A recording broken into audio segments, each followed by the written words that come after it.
Bonjour. Point de désaccord du dialogue politique, Macky fait le mort, livre Walf Quotidien ce matin. Retenez à la page 3, parlant des décisions controversées du Conseil constitutionnel, mon confrère Charlie Senghor note que ce sont là des prémices d'élections à haute tension. Dans son décryptage, il souligne, estimant qu'il y a un manque d'équipement dans les décisions que le Conseil constitutionnel délivre, l'opposition se radicalise. Une situation qui présage déjà de ce que seront les joutes électorales à venir. Les dernières délibérations du Conseil constitutionnel dénoncées par l'opposition qui l'accuse d'avoir agi en statuant sans atteindre le quorum légal continue de défrayer le landerneau politique. Poursuit-il. Pour certains observateurs, la position de l'institution va exacerber les tensions, notamment en perspective des prochaines joutes électorales. Pour le professeur Moussa Diaw, en plus de la tension déjà très palpable, il va s'agir maintenant d'un bras de fer entre une majorité coincée par son agenda, notamment avec la CEDEAO sur les modifications électorales 6 mois avant les élections,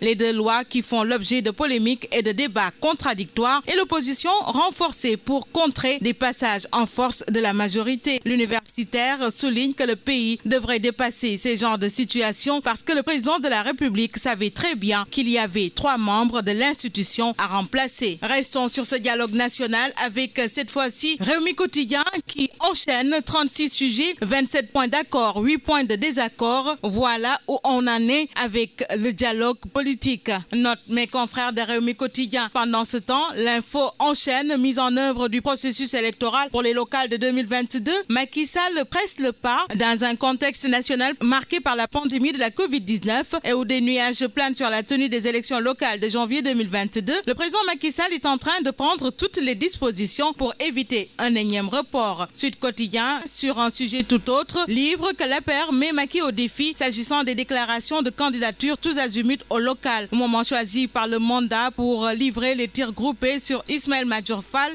il s'agit là de la prédécision du Conseil constitutionnel. Dépenses fiscales de 2015 à 2019 au Sénégal, nous changeons de tempo avec 24 heures. Un manque à gagner de 3 447 milliards relève mes confrères qui annotent l'interpellation de Birahim Seck sur 6 ans d'absence de publication des rapports sur les dépenses fiscales. Et justement, voilà Birahim Seck dans Alerte Quotidien qui interpelle Abdoulaye Daouda Diallo au sujet des rapports sur les dépenses fiscales. Les Échos enchaînent rapport d'évaluation budgétaire des dépenses fiscales 2015, 2016, 2017, 2018 et 2019.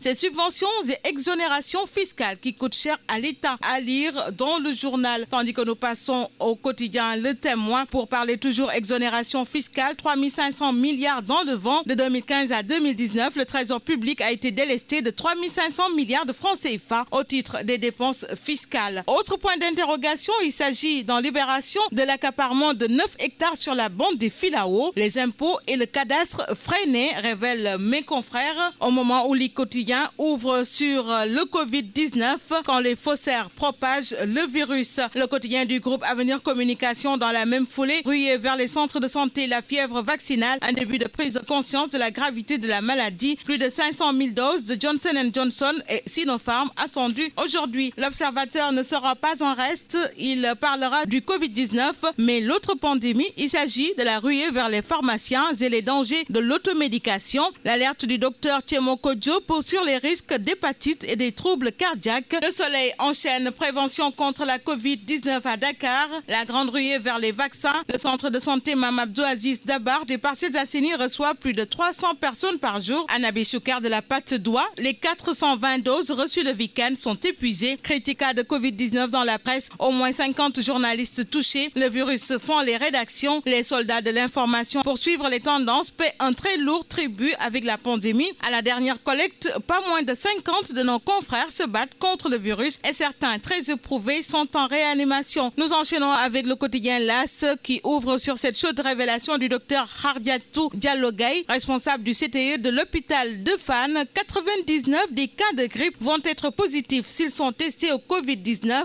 renseigne la blouse blanche, au moment où Souleymane Bachir Diagne, en vérité, dans Enquête, déclare que la vraie urgence c'est la jeunesse. Changeons de registre pour parler de la rareté des pluies. Grenier vide. La Tribune informe sur les menaces qui planent sur le monde rural. Source A pendant ce temps ouvre sur ce retour en force de Tahirou Sarr dans l'affaire des 94 milliards de francs CFA du titre foncier 1451, 10 milliards sur la table. Nous passons à Direct News pour parler cette fois-ci du rappel à Dieu d'Awa Diop et d'Ablaye Faye, le silence incompréhensible du PDS. En tout cas, vous du Parti démocratique sénégalais, vous n'avez pas le droit. Une remarque de mes confrères. Et nous passons à Dakar Times pour parler cette fois-ci des manœuvres de Faki dévoilées au Tchad. Nous poursuivons avec les quotidiens du sport. Stade tout d'abord. Après de graves blessures, Nyan, Nguet et Wagé réussirent un retour en forme. Sous nos lampes, choc des rois, vivement le 31 juillet. Bombardier Dixit, le travail d'aucun adversaire ne m'impressionne. Balagaïde rétorque, c'est un vieux lutteur, je vais le pousser à la retraite. Mais pour Ipongari, la bagarre n'arrange pas Bala. B52